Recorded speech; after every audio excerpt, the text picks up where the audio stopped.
m'appelle Cindy Spurt, j'ai 20 ans, je suis française d'origine mauricienne du côté de ma maman et italienne du côté de mon papa, donc j'ai toujours vécu en France. J'ai été élue Miss Franco-Mauricienne 2017, la première à Paris. C'est un concours qui est destiné aux Françaises mauriciennes, donc nous sommes Françaises d'origine mauricienne, où nous avons un papa ou une maman ou bien une grand-mère qui est mauricienne tout simplement. Alors c'est vrai que le concours de Miss Franco-Mauricienne est différent d'un concours national comme Miss France ou bien Miss Mauritius. Toutes les filles étaient différentes parce que il y en avait qui étaient mauriciennes des deux parents, d'autres qui étaient métisses comme moi. Étant donné que c'était le premier concours de la Miss Franco-Mauricienne, c'est vrai que en France, on a pu recevoir pas mal de critiques sur ce premier concours. Mais avec ma présidente, on a réussi à surmonter cela.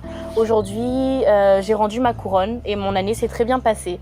Après, si les gens critiquent, ils critiquent, il n'y a pas de souci. Mais j'essaye de passer au-dessus de cela. Je ne vais pas m'attarder sur des critiques qui ne vont pas former mon image et mon avenir.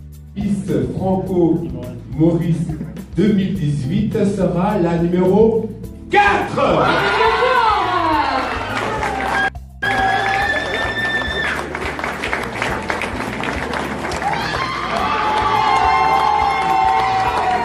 J'ai décidé de venir à l'île Maurice pendant quelques mois pour faire un petit break au niveau de mes études françaises. J'ai fait un BTS des professions immobilières en alternance à Paris pendant 2 ans après mon bac. Et aujourd'hui, je décide de venir à l'île Maurice à l'Alliance française, donc pour faire des études dans plusieurs domaines, le journalisme, la presse écrite, la communication et la radio. C'est quelque chose que j'ai voulu faire depuis que j'étais au début des années lycée.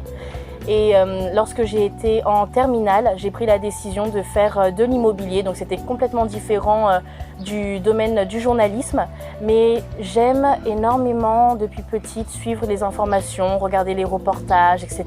J'estime que c'est important de découvrir les informations que nous avons dans le monde international, tout aussi bien national que local. J'avais pour projet de faire pas mal de bien-être dans le côté social. Cette année, lorsque je suis venue à l'île Maurice, j'ai pas mal rempli d'actions, notamment organiser des déjeuners avec une école qui se situe à Forestside, Lisier dans la main. J'ai pu également faire une collecte de vêtements pour une association et en janvier, j'ai organisé une collecte de fonds pour le cyclone Birgitta. Donc c'est vraiment le côté social qui m'intéresse et je continue dedans. Je sais que 6 mois, c'est long de ne pas être dans son pays d'origine, mais mes parents savent que si je suis venue ici, c'est pour un vrai projet de vie.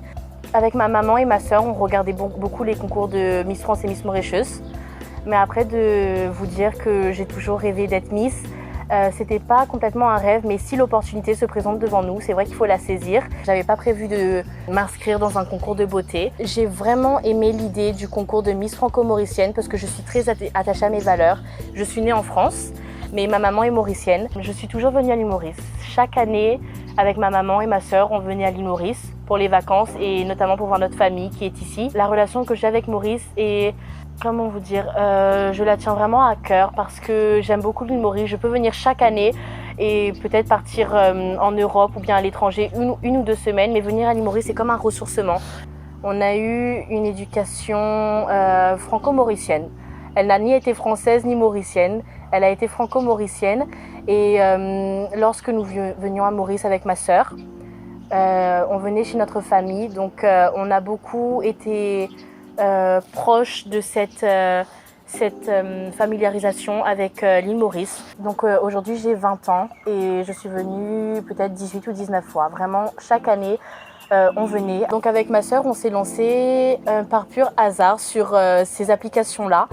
Et un jour j'ai dit à ma sœur, écoute Swan, est-ce que ça t'intéresserait de faire avec moi une vidéo sur Tony Jaa, donc Tofam Super. Je lui ai dit c'est très réputé actuellement à Maurice, mais viens on essaie de faire une vidéo. Depuis que je suis arrivée la semaine dernière, les gens me disent mais c'est elle qui a fait Tofam Super, c'est elle, c'est avec sa sœur, je pense que c'est elle. On a posté la vidéo et là... Tofam Super, beaucoup content Tofam, la crème chocolat, taché. tu te couvres ça. C'est un peu funny, c'est drôle de faire ça et surtout avec ma sœur. On est très proches, donc la plupart des choses que nous faisons, on les fait ensemble. Si on doit sortir pour faire du shopping, je sors avec ma sœur et si nous devons faire des activités ensemble, je le fais avec elle. Donc lorsque j'étais petite, pour tous les événements, les anniversaires, les fêtes qu'on avait, et puis même en dehors, dans la vie normale, je faisais toujours la tête. Donc à chaque fois quand on devait faire des photos, quand on nous prenait, etc., sur toutes les photos, la plupart en tout cas, je faisais toujours la tête, je faisais toujours un sourire comme si, et du coup ma famille, et notamment mon papa et ma sœur, me prénommaient le basset. Donc c'est comme un chien, c'est la race d'un chien tout simplement qui a toujours la gueule voilà, assez triste. Et voilà, j'ai eu ce petit nom assez longtemps. Et même encore aujourd'hui, si je fais la tête pour une raison en particulier, mon père ou ma sœur ils vont dire que je fais le basset parce que voilà, je fais encore la tête.